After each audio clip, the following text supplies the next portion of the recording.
Hi everyone, welcome you all to our YouTube channel mister Neel maths.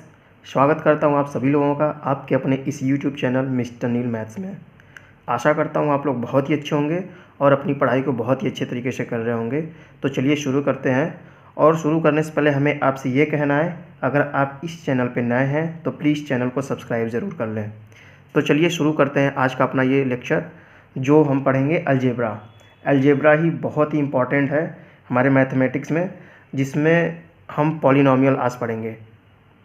और polynomial में हम लोग क्या पढ़ेंगे, जो बोर्ड के एग्ज़ाम पॉइंट ऑफ व्यू से बहुत ही इंपॉर्टेंट है, जो टर्म 1 में एग्ज़ाम में आने वाले हैं। तो वहीं दो टॉपिक है, zeros of polynomial and relation between zeros and coefficient of quadratic polynomial. मतलब ये जो दो टॉपिक है ये टर्म 1 में आने ही वाले हैं, इसलिए हमने इस दो टॉपिक पे ज़्यादा ध्यान दिया है। ठीक, तो चलिए समझते हैं पॉलिनॉमियल होता क्या है। पॉलिनॉमियल समझने के लिए हमें सबसे पहले क्या समझना पड़ेगा, टर्म्स। मतलब टर्म्स क्या होते हैं। टर्म्स ये एक एल्जेब्रिक एक्सप्रेशन होता है जिसमें नंबर पार्ट्स और वेरिएबल पार्ट्स जो होते हैं मल्टीप्लाई में होते हैं। Means it is an algebraic expression in which number parts and variable parts are present in multiplication form. For example जैसे हमने यहाँ पर लिख रखा है 4x स्क्वायर एंड -8x⁴। मतलब इसको अगर हम टर्म्स समझेंगे, टर्म्स में मतलब इसको कैसे डिफाइन करेंगे, जिसमें क्या है, एक एल्जेब्रिक एक्सप्रेशन हो गया और जिसमें नंबर पार्ट्स और वेरिएबल पार्ट्स होते हैं जो मल्टीप्लाई के फॉर्म में रहते हैं। जैसे यहाँ पे देखो 4x है तो 4 हमारा क्या हो गया, 4 is number parts and x will be variable parts. तो इनका क्या होगा, मल्टीप्लिकेशन हो गया तो हमारा क्या होगा, 4x हो गया। तो इसको हम क्या बोलेंगे, टर्म्स बोलेंगे। ऐसे कि यहाँ पे 4x स्क्वायर है -8x⁴। तो ये सब हमारा क्या है, ये सब हमारा क्या हो गया, टर्म्स हो गया, जिसमें क्या होता है, नंबर पार्ट्स होते हैं और वेरिएबल पार्ट्स होते हैं, जिनको हम मल्टीप्लिकेशन के फॉर्म में लिखते हैं। अब टर्म्स हम समझ लिए, तो पॉलिनॉमियल क्या हो गया, तो जो चेन होता है, चेन ऑफ टर्म्स, मतलब जो हमारा टर्म्स की चेन होती है उसी को हम क्या बोलते हैं, पॉलिनॉमियल। जैसे बहुत सारे टर्म्स हो गए, उसी की चेन, मतलब बहुत सारे टर्म्स को मिला के क्या बनता है, हमारा पॉलिनॉमियल बनता है। जैसे फॉर एग्जांपल हमने ये लिख लिया, तो 4x क्या है, एक अलग टर्म्स है। 3y क्या है, एक ये अलग टर्म है। -2 है, यहाँ पे 2 है तो बहुत बच्चे समझेंगे यहाँ 2 तो है, 2 टर्म्स तो है नहीं, लेकिन आपको बता दूँ कि 2 भी एक टर्म्स हो सकता है। कैसे, देखो जैसे यहाँ पे हमने 2 लिख रखा, अब 2 × अब टर्म्स में क्या क्या होता है, नंबर पार्ट्स होते हैं, वेरिएबल पार्ट्स होते हैं। तो वेरिएबल इसको कैसे बनाएंगे, 2 × x⁴। मतलब किसी भी नंबर के, किसी वेरिएबल के पावर में 0 लिखेंगे तो उसकी वैल्यू क्या होती है, 1। मतलब 2 हमारा क्या, 2 × 1 बराबर 2। मतलब ये 2x⁴ है, तो यहाँ पे जो -2 है यहाँ पे x⁴ लिख सकते हैं। तो ये हमारा क्या हो गया, टर्म्स हो गया, है ना। तो पॉलिनॉमियल क्या हो गया, polynomial is a chain of terms. अब यहाँ पे जो वर्ड्स लिखा है, monomial, binomial, trinomial and polynomial, ये सब पॉलिनॉमियल है। बस यहाँ पे एक नाम दे दिया है कि मोनोमियल क्या होता है, इसको डिफाइन करेंगे। बायनॉमियल क्या होता है, ट्राइनॉमियल और पॉलिनॉमियल। तो मोनोमियल देखो, जो मोनो का मीनिंग होता है, मोनो मीन्स क्या होता है, 1। मतलब मोनोमियल मतलब क्या होगा, 1, मतलब जिसमें सिर्फ एक टर्म हो। जैसे फॉर एग्जांपल 4x, ये हमारा 4x, यहाँ पे हम पढ़े थे कि 4x हमारा क्या होगा, टर्म होगा। तो जिसमें एक टर्म होता है उसको मोनोमियल कहते हैं, जिसमें 2 टर्म होगा उसमें उसको बाइनॉमियल, और 3 टर्म वाले को ट्राइनॉमियल। तो देखो हमने यहाँ पे लिख लिया, देखो बाइनॉमियल में क्या है, एक टर्म 2 टर्म, ट्राइनॉमियल में 3 टर्म 1 2 3। मतलब अगर इसकी बात भी करी जाए तो ये भी पॉलिनॉमियल ही है, बस इसको हमने डिफाइन कर दिया कि अगर एक टर्म है तो उसको मोनोमियल बोलेंगे, 2 टर्म है तो बाइनॉमियल, 3 टर्म है तो ट्राइनॉमियल बोलेंगे, सबको हम पॉलिनॉमियल। पॉलिनॉमियल क्या, मोर देन 3, मतलब 3 से भी अधिक 3 हो सकते हैं, 3 से ज़्यादा भी हो सकते हैं ना। और अब इसके बाद चलते हैं हम, हमारा जो टॉपिक है ज़ीरोज़ ऑफ पॉलिनॉमियल, जो हमारा टॉपिक है ज़ीरोज़ ऑफ पॉलिनॉमियल। देखो पॉलिनॉमियल को हम क्या बोलेंगे, px से डिनोट करते हैं। ठीक, px से डिनोट करते हैं। तो क्या, अब ज़ीरोज़ क्या होता है, अगर कोई भी पॉलिनॉमियल दिया होगा, उस पॉलिनॉमियल की जो वैल्यू, वो किस किस वैल्यू पे 0 हो जाएगी, उसी को हम क्या बोलेंगे, zeros of polynomial. For example हमने यहाँ पे एक एग्जांपल लिख रखा है, px = x² - 5x + 6। मतलब px क्या हो गया, हमारे यहाँ पे क्या लिखा है हमने, x² - 5x + 6। अब जो ये पॉलिनॉमियल है, यह पॉलिनॉमियल जो x है, वेरिएबल है, x के किस किस वैल्यू पे हमारा जो पॉलिनॉमियल है वो 0 हो जाएगा, उसी को हम क्या बोलेंगे, ज़ीरोज़ ऑफ पॉलिनॉमियल। मतलब हम x की वैल्यू क्या क्या रख सकते हैं कि ये पूरा जो इक्वेशन है, यह इक्वेशन हमारा क्या बन जाएगा, 0 हो जाएगा। ठीक, तो ज़ीरो बनाने के लिए हमें क्या करना पड़ेगा, हमको पी एक्स जो हमारा पॉलिनोमियल है इसको ज़ीरो का इक्वेट करना पड़ेगा जीरो से, मतलब क्या हो जाएगा x square minus 5x plus 6 equal to zero. अब इस क्वाड्रेटिक इक्वेशन को हम सॉल्व करेंगे तो जो हमारा x की वैल्यू आती है वो 2 और 3 आती है ना। तो ये जो 2 और 3 आ गया ना, यही 2 3 क्या हो गया, ज़ीरोज़ ऑफ दिस पॉलिनोमियल। इसको हम आगे और भी अच्छे तरीके से समझेंगे, बस हमने एक एग्जांपल के थ्रू बताया कि जीरोज़ क्या होते हैं पॉलिनोमियल के। ठीक, अब हमने यहाँ पे देखो, हमने कुछ अभी उसके आगे डिस्कस किया नहीं कि मतलब ये हमने क्वाड्रेटिक क्यों बोला। तो जो x के पावर में 2 है उसको क्वाड्रेटिक, मतलब जो x के पावर होती है जो हाईएस्ट पावर उसको डिग्री बोलते हैं। तो चलिए समझ लेते हैं डिग्री क्या होती है। तो डिग्री क्या होती है, तो highest power of the variable in polynomial, मतलब किसी भी पॉलिनोमियल में जो डिग्री होती है जो डिग्री हाईएस्ट पावर जो होती है उसी को हम क्या बोलते हैं, डिग्री बोलती है। तो यहाँ पे इसको इंपॉर्टेंट कर लेना, डिग्री ऑफ पॉलिनोमियल हमें क्वेश्चन भी दे सकता है कि जैसे हमें क्वेश्चन दे दिया ये और 4 ऑप्शन दे दिए कि इसका डिग्री क्या है ना। तो डिग्री समझने के लिए हमें क्या करना पड़ेगा, इसमें हम देखेंगे जो वेरिएबल क्या है एक्स है। अब x का मैक्सिमम पाया हाई पावर देखेंगे, तो इसमें देखो एक्स स्क्वायर है, यहाँ पे 1 है, यहाँ पे 0 है। अगर यहाँ पे कुछ नहीं है तो यहाँ पे x के पावर 0 भी हो सकता है। x के पावर 0 की वैल्यू 1 होती है, तो मतलब 5 × 1 बराबर 5 हो गया। तो ये हमारा क्या हो गया, x का मतलब हाईएस्ट पावर क्या है हमारा 2 है, तो इसकी डिग्री क्या हो जाएगी, इसकी डिग्री क्या हो जाएगी 2, है ना। और क्या है, दूसरा एग्जांपल है क्या है, 6x³ माइनस 7x के पावर 5 प्लस 4x माइनस 3। अब इसका अगर ये क्वेश्चन दे दिया और इसमें ऑप्शन में तो मतलब इसकी डिग्री क्या है, इस पॉलिनोमियल की डिग्री क्या है, और ऑप्शन में दे दिया 3 5 2 4।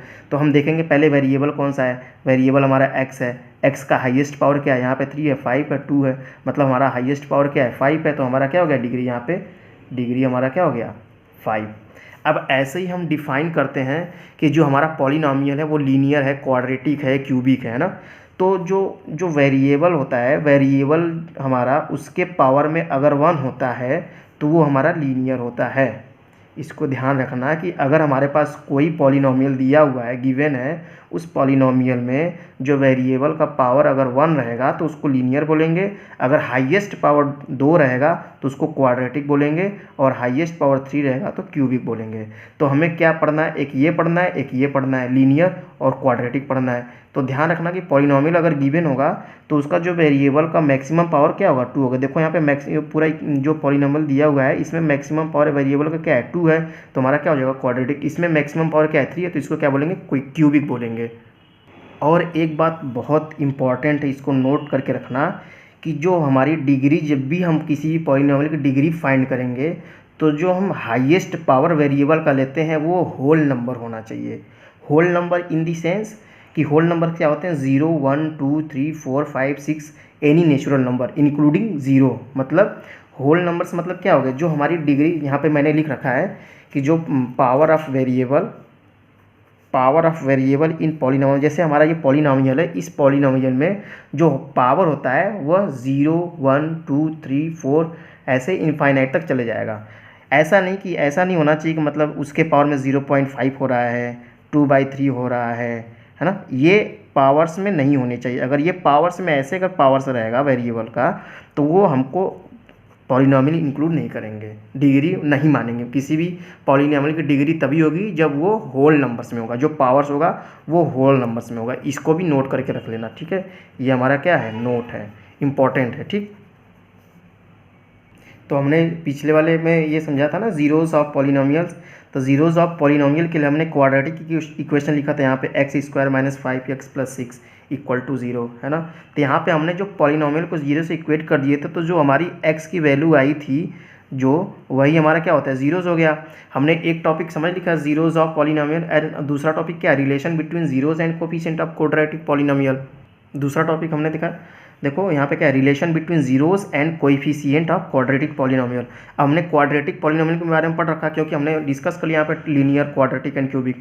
तो क्वाड्रेटिक के लिए हमारा जो x में, इसको हम कैसे डिनोट करेंगे, जो हमारा पॉलिनोमियल ऑफ x होगा वो ax² plus bx plus c के फॉर्म का होना चाहिए, जिसमें a नॉट इक्वल टू 0। क्यों, यह कंडीशन क्यों है, क्योंकि देखो जो ये हमारा एक्सप्रेशन लिखा हुआ है ax² plus bx plus c, अगर यहाँ पे ए हम जीरो रख देंगे तो ये हमारा पूरा टर्म जीरो हो जाएगा। जब ये हमारा पूरा टर्म जीरो हो जाएगा तो बचा क्या, बी एक्स प्लस सी। जब बी एक्स प्लस सी बचा तो एक्स के पावर में हाईएस्ट पावर 1 हो जाएगा, तो हमारा क्या हो जाएगा, लीनियर हो जाएगा। इसलिए यहाँ पे ए नॉट इक्वल टू जीरो होना चाहिए, मतलब जो एक्स स्क्वायर है उसका कुछ ना कुछ कोएफिशिएंट होना चाहिए। तो एक्स स्क्वायर का कोएफिशिएंट क्या है, ए है, एक्स का कोएफिशिएंट क्या है, बी है प्लस सी है।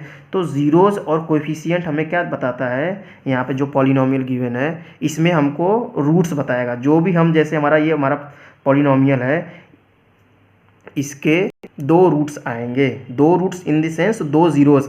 मतलब अगर हमारे पास क्वाड्रेटिक इक्वेशन है तो दो जीरोस या दो रूट्स आएंगे, क्यूबिक रहेगा तो 3 रूट्स या 3 जीरोस आएंगे। तो हमको जीरोस फाइंड करना है क्वाड्रेटिक के लिए, जो हमारे एग्जाम पॉइंट ऑफ व्यू से इंपॉर्टेंट, इसलिए हमें क्वाड्रेटिक इक्वेशन लिखेंगे ना। क्वाड्रेटिक इक्वेशन से जीरो से इक्वेट कर देंगे तो जो हमारा जीरोस आएगा वही हमारा अल्फा एंड बीटा, जैसे दो आ गया, दो नंबर्स आ गए, यही हमारा जीरोस होता है। मतलब इसको हम रूट्स भी बोलते हैं। मीन्स जैसे हमने पिछला क्वेश्चन लिखा था ना, एग्जाम्पल लिखा था x square minus 5x plus 6, इसको हमने जीरो से इक्वेट करके हमने वैल्यू एक्स की निकाली थी 2 और 3, तो 2 और 3 क्या हो गया, जीरोस हो गया। जीरोस मतलब क्या हो गया, रूट्स हो गया। इसी को हम रूट्स बोलते हैं, इसी को अल्फा और बीटा बोलेंगे। ठीक, तो यहाँ पे हमने लिखा भी है alpha beta are roots. Roots बोलेंगे तो जीरो ऑफ पी एक्स, मतलब पी एक्स की वैल्यू पे जीरो हो जाएगा, जो हमारा पी एक्स है वह जीरो दे देगा। तो अल्फ़ा और बीटा रूट्स हो गया, तो यहाँ पे एक इक्वेशन मतलब बनता है अल्फ़ा प्लस बीटा, मतलब sum of roots is equal to minus B by A. Minus B is the coefficient of X and A will be the coefficient of X square. तो यहाँ पे alpha plus beta minus B by हो गया, alpha beta C by A. तो ये हमारा क्या हो गया, alpha plus beta sum of roots and alpha into beta क्या होगा, प्रोडक्ट ऑफ रूट्स। मतलब इसको अगर हम सम अप करेंगे तो जो हमारा पॉलिनोमियल होता है, अगर हमें कोई भी जिसे पॉलिनोमियल गिवन मतलब दिया है उसका रूट्स दिया हुआ है ना, रूट्स अल्फ़ा और बीटा दिया हुआ है, और हमको बोलना है कि इसका इक्वेशन के फॉर्म में एक्सप्रेस करो, तो हमारा क्या हो जाएगा, x square minus sum of roots into x plus product of roots. ठीक, तो ये था आज का हमारा इंट्रोडक्शन पार्ट पॉलिनोमियल के बारे में। हमने क्या पढ़ा, पॉलिनोमियल के बारे में पढ़ा, रूट्स क्या होते हैं, है ना, जीरोस एंड कोफिशिएंट क्या होते हैं, क्वाड्रेटिक इक्वेशन क्या होते हैं, हम सब लोग ये लोग पढ़ लिए हैं। अब हम कल बहुत ही इंपॉर्टेंट क्वेश्चंस डिस्कस करेंगे विथ शॉर्ट ट्रिक्स। ठीक है, तो चलिए आज के लिए इतना ही रखते हैं, तो कल हम इंपॉर्टेंट क्वेश्चंस करेंगे। तब तक खुश रहो, मस्त रहो और अच्छे से पढ़ाई करते रहो, और अपने माता पिता का सम्मान करो। जय Hind and love you all.